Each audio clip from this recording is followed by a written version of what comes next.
Hi, I'm Stephanie Adams. I'm the plant health care leader here at the Morton Arboretum in Lisle, Illinois, which is in the western Chicago suburbs. And I'm here to discuss communicating and keeping plant health care records or plant health records in Botanic Garden and Arboretum. If you're not familiar with the Morton Arboretum, we are 1,700 acres. It's a mix of formal collections as well as natural areas that reflect, natural habitats in northern Illinois, which are pretty unique and pretty beautiful. So some of these goals with record keeping, with any institution, there is some institutional knowledge loss when personnel move on or change positions and that sort. We have many different divisions within the Arboretum. So we have an arborist crew, we have display horticulture, we have people like me, we have researchers, and so we're all touching on the Arboretum in some capacity. And so having a unified way to keep these records is really valuable. So it also allows for consistent management over time. So we all have the same goals, how trees are going to be pruned, how they're going to be mulched, following ANSI A300 standards for tree maintenance. It also helps us create a understanding of what pathogens and insects do naturally live or have been introduced. So we're all familiar with emerald ash borer and we're all familiar with Dutch elm disease. And so being able to properly identify where those things exist will help us choose plants when replanting in different areas a little bit better. One perfect example is with Dutch elm disease. We have Dutch elm disease resistant American elms. And so if Dutch elm disease is an area, we can replant with resistant elms. But if it's a phytoplasma, then we have to rethink whether we replant. But unfortunately, field diagnostics means that those look very similar, and so they need to be properly diagnosed.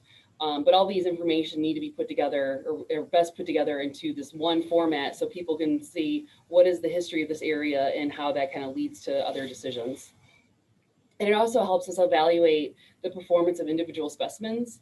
So while we're pretty familiar with native trees here, but with climate change and all those sort, we need to start thinking about how specimens are going to be newly introduced for ornamental reasons or other reasons.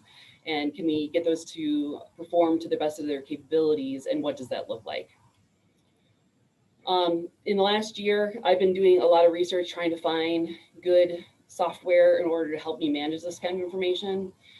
The two systems that are currently available that I think would be best meet plant health needs are called PDIS, which is managed through Kansas State University, and the other is P-Clinic. And both systems are used by different cooperative extension plant clinics. So they're both fantastic systems. They both have their pros and cons. We did end up going with P-Clinic because it met our needs a little bit better.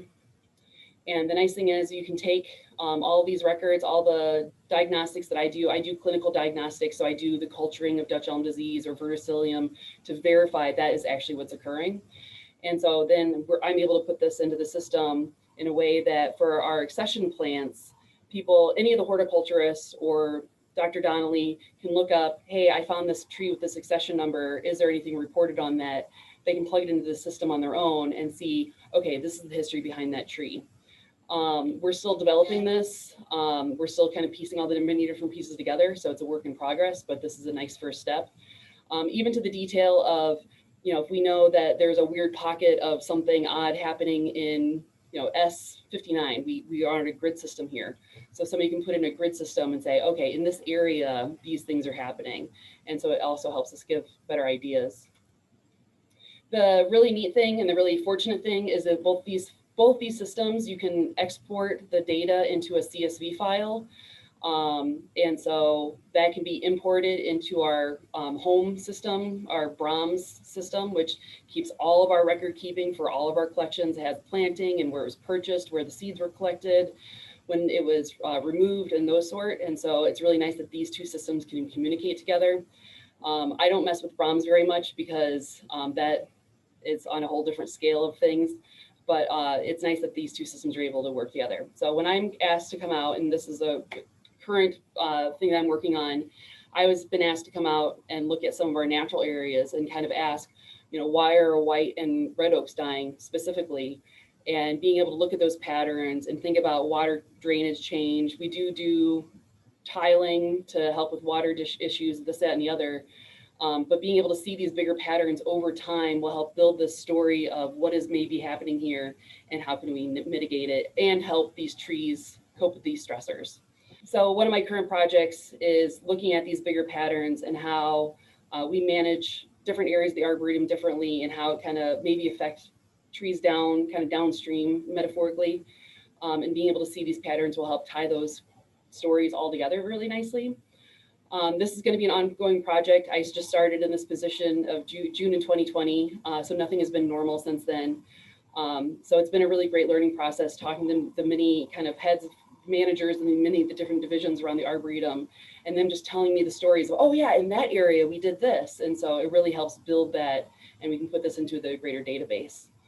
So if you ever want to come visit the Arboretum, it's fantastic 365 days a year. Please come visit us in Lisle, Illinois. You're welcome to contact me if you have any questions, whether it be on P-Clinic or PDIS or record keeping, Brahms. If I don't know, I will probably be able to point you into a direction of somebody who may know a little bit better than me. So thank you.